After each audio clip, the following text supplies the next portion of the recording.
Ako si Maria at ito ang aking kwento.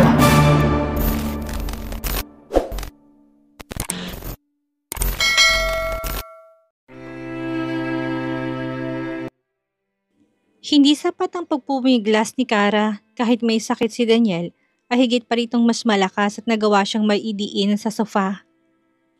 Kaya sa halip na manlaban ay pinili na lamang niyang sumuko at tanggapin ang mangyayari.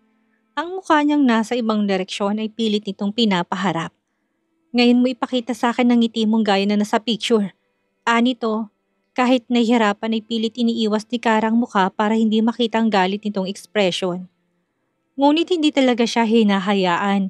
Inumpisahan ni Daniel na gawin ang planong pag-angkin nito sa kanya. Matapos ay muling lumapit at bumulong. Mahalin mo ulit ako. Utos dito na wala malang kalambing-lambing. Hindi pa nakakabawi si Kara sa pambababoy nito. Ngunit ito at muli na namang sinasaktan ng damdamin niya. Kahit sino hindi matutuwa sa nangyari. Walang sino man ang gustong pinipilit. Hindi mo lang makikitaan ng guilt sa mukha si Daniel kahit nabasang-basa na ng luha ang kanyang pisngi. Nanghihina siyang bumangon sa sofa at nanginginig na pinulot sa ibaba ng sahigang pajama, saka isinuot. At bakit naman kita gugustuhin ulit? Maayos ng buhay kung wala ka, pero ayaw mo pa rin akong pakawalan. Ibinalik mo nga sa akin ang mga mamahaling damit, branded bag at jewelry pero gusto ko ba ng lahat ng iyon? Hindi, Daniel. Dahil ikaw lang ang laging gustong nasusunod. Ganon ka control freak? Sandaling natahimik sa loob ng kwarto, pareho mang pinagpapawisan dahil sa mainit na pangyayaring naganap ay hindi may pagkakaila na kasing lamig ng yelo ang nararamdaman ng dalawa para sa isa't isa. Nagbihi si Daniel at saka naupo sa sofa para manigarilyo. Talaga bang inuubos mong pasensya ko? Gusto mo bang bawiin ko lahat ng maging ang kontrata ko kay Lawyer Mendez at pabalikin siya sa bansang pinanggalingan niya? Napalunok ng laway si Kara at nakaramdam ng kaba sa babala nito.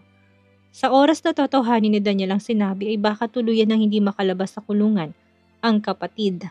Matapos ng sinakripisyo ko ay pagbabantaan mo ko ng ganito? Ani Kara, bumalik na ako sa'yo. Gaya ng gusto mo, kaya ano pa bang gusto mong makuha, Daniel? Bakit mo ba ako pinapahirapan ng ganito? Lumingon ito at napangisi. Nasabi ko na kanina, hindi ba? Gusto mong ulitin ko pa? Nakagat ni Karang ibabang labi.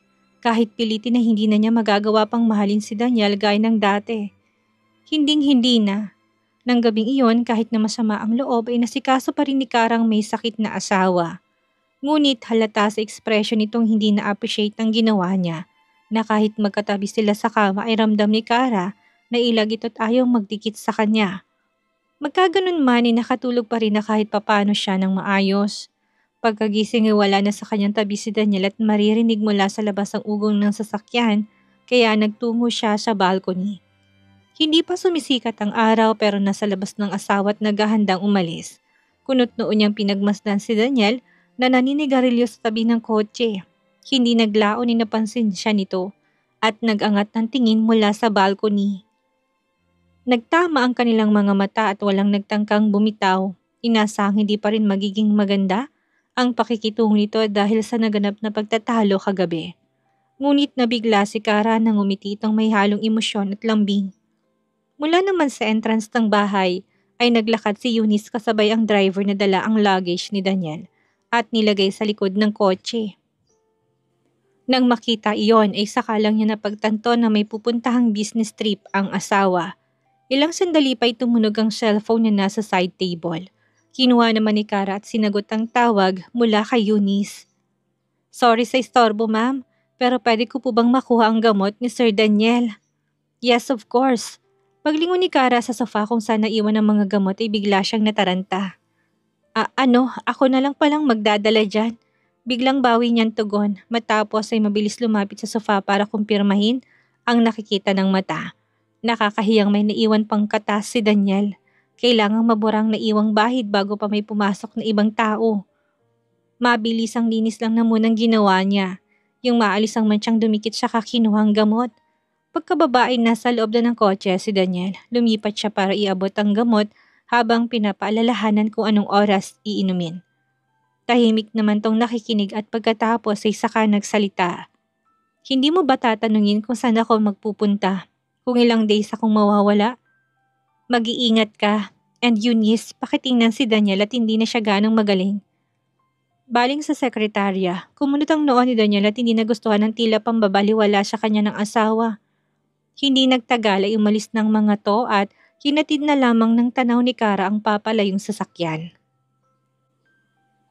Ilang araw ang lumipas at laging tumatawag sa umaga at hapon si Kara para paalalahanan ng asawa tungkol sa gamot o kung bumuti na bang pakiramdam nito. Kahit nasa malayo, kailangan niya pa rin gampanan ang pagiging asawa.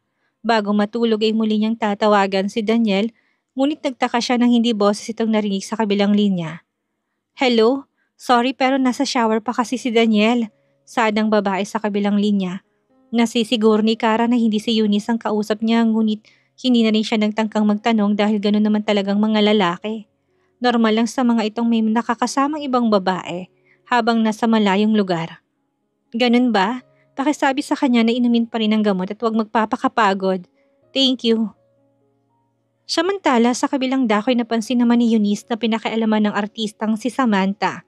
Nakasalukuyan nilang kinakausap para maging endorser ang phone ni Daniel habang nasa restroom to.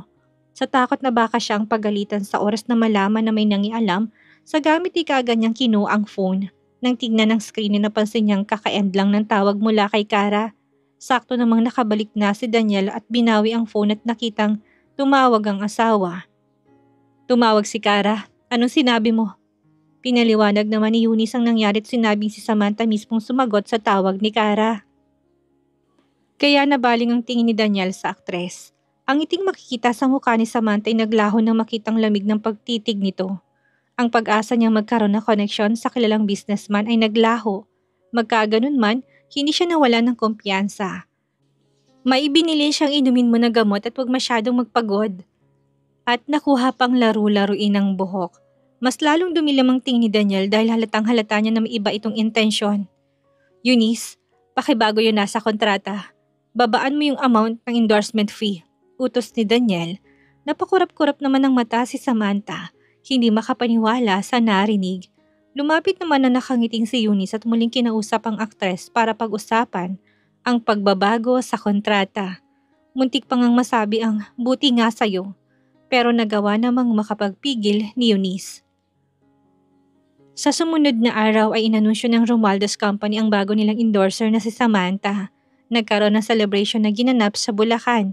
At hindi nakaligtas sa mapanuring tingin ng media ang haka-haka sa likod ng pagkuha sa aktres.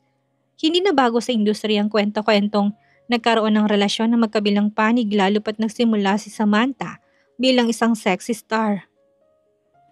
At kilala rin si Daniel sa pagkakaroon nito ng ibang babae kahit na makailang beses nang hinadlangan ang media. Nakuhanan pa nga at kumalat sa social media ang pagyakap ni Daniel sa aktres. May ilang nakapagkomento pa na sa iisang hotel lang din tumutuloy ang dalawa matapos ang celebration. May kuha pa ng mga picture ni Samanthang nakatakip ang mukhang pumasok sa pinaghinalaang may lihim na relasyon ng dalawa.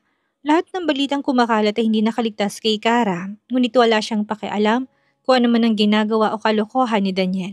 Ngunit hindi sa mga taong sa paligid niya. Hello Kara, ani Lori na minsan tumawag. Okay ka lang ba?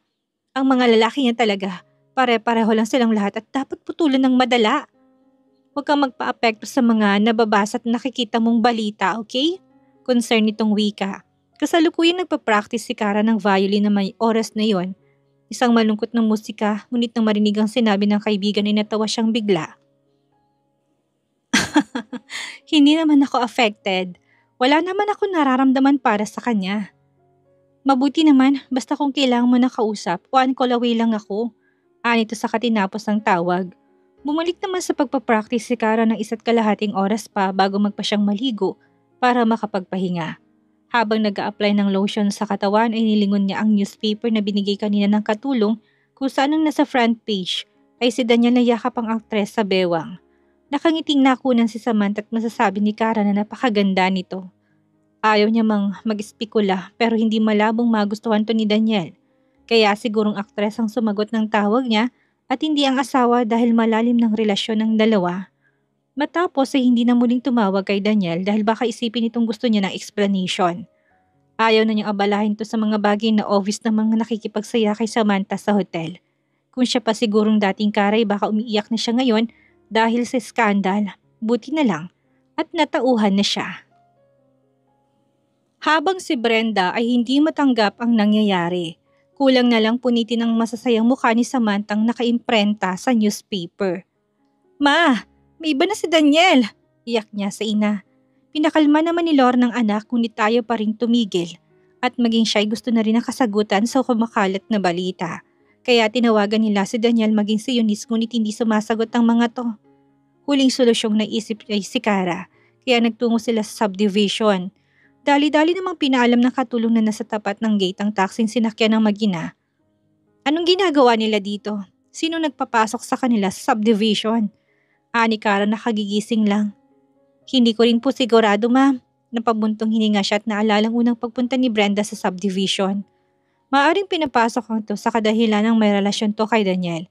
Napaisip siya kung haharapin niya ba ang dalawa o kung paalisin na lamang. Sa huli na pagdesisyonan niyang harapin ng mag-ina. Papasukin sila at dalhin sa receiving area. Utos sa katulong.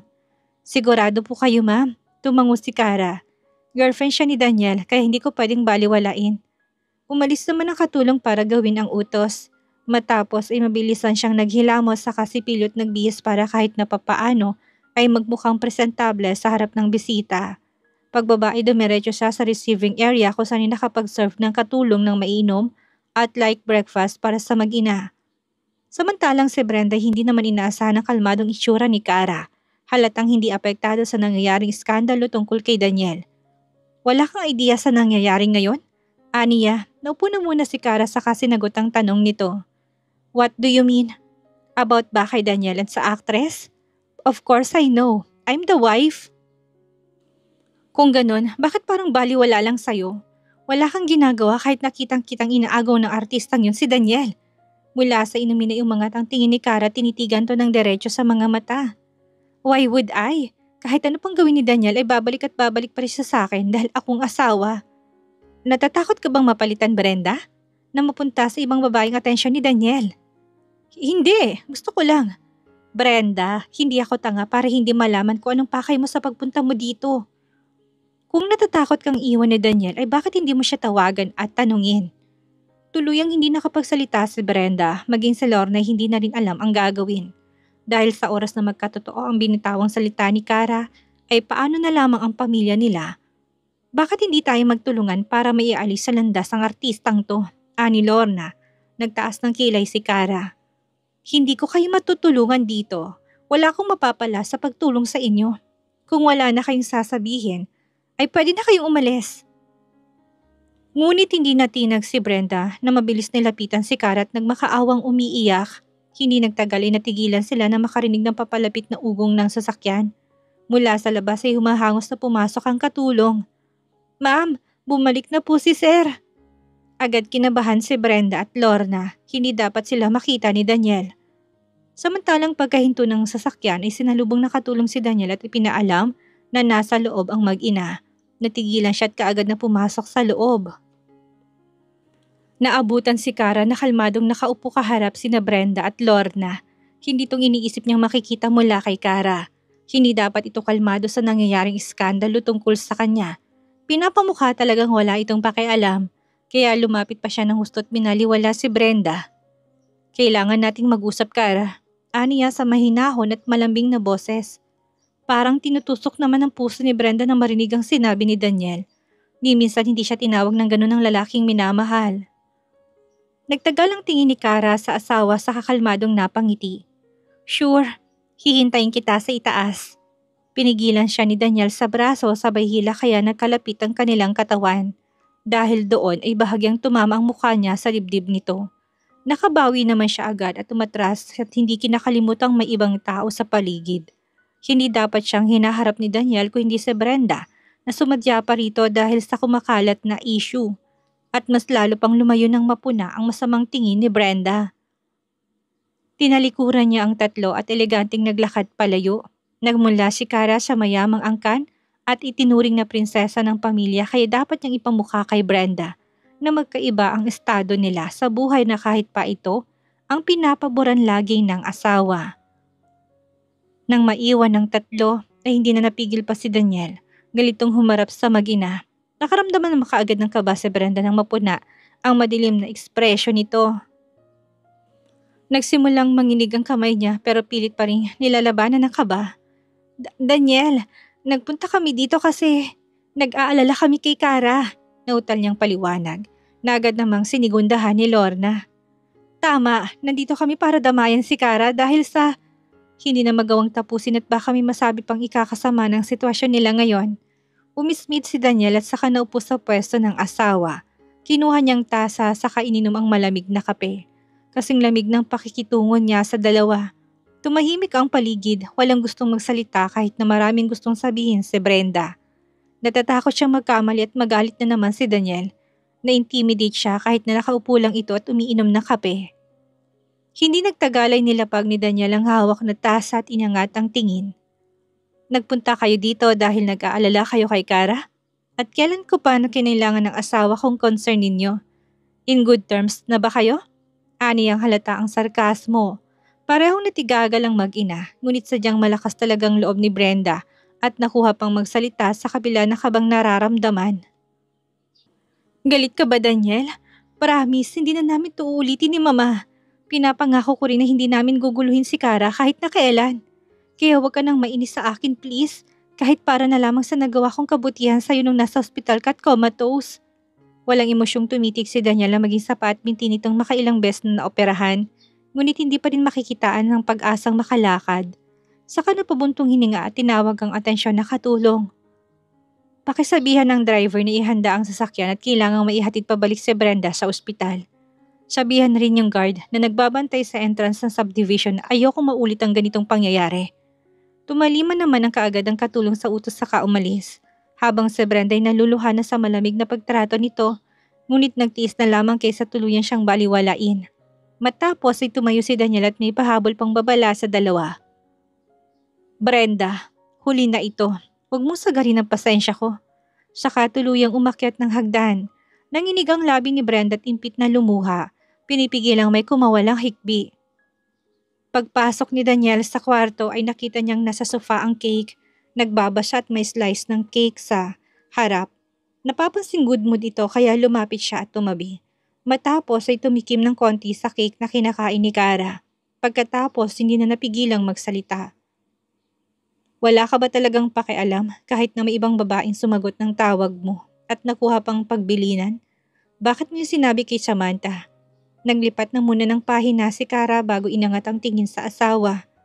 Ano palang gusto mong sabihin ko? Na asawa mo ko at huwag siyang magtatangkang makipag-flirt sa'yo? Hindi ako ganun, Daniel. Nakita mo nga hinarap ko ngang maayos si Brenda. Nagtagal ang tingin ni Daniel sa kahit na hindi nagustuhan ng sinabi nito at kalmado siyang nagsalita. Sa dami ng sinabi mo, isa lang ang naintindihan ko. You don't care. Talaga bang ito nang gusto mong mangyari? Habang buhay na ganito ang pagsasama natin? Sa halip na sumagot ay binalik lang ni Kara ang atensyon sa binabasa. Dahil doon ay napatimbagang si Daniel at si isang iglap ay inagaw ang libro, sabay halik sa labi. Ginawa niya ito para kunin ang atensyon ni Kara. Biglaan man ang ginawa ay siniguro naman niyang marahan at may ingat ang halik.